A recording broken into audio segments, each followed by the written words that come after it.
ఓ రోజు ప్రొద్దున్నే సుందర్నగర్లో ఉంటా ఉన్నప్పుడు ఒక ఆయన వచ్చాడు.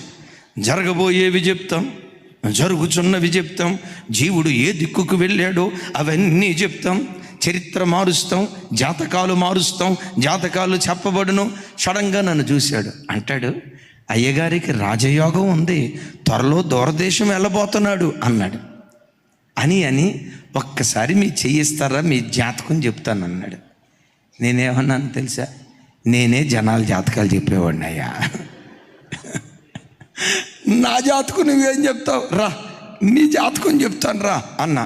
లేదు ఒకసారి చెయ్యండి, జాతకం చెప్తాను అన్నాడు. నేను అన్నా, యేసయ్య చేతిలో నా చెయ్యి ఎప్పుడైతే వేసానో, యేసయ్య నా చెయ్యి పట్టుకొని ఎప్పటి నుంచి అయితే నడిపించటం ప్రారంభించాడో, నా జాతకం తెలుసుకోవాల్సిన అవసరం ఇక నాకు లేదు.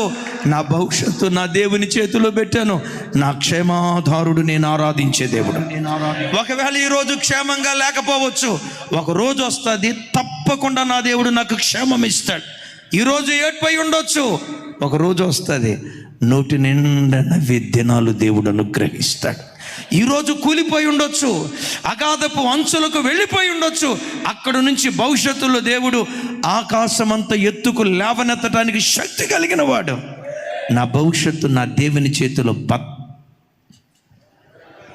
మీరు చెప్పాలనే ఆపింది. నా దేవుని చేతిలో నా భవిష్యత్తు భద్రంగా ఉంది. ఆయన చేతిలో చెయ్యి పెట్టిన తర్వాత ఇంకొకటికి చెయ్యి చూపించాల్సిన అవసరం లేదు. నా జాతకం నాకు తెలుసు, నీ జాతకం కూడా నాకు తెలుసు.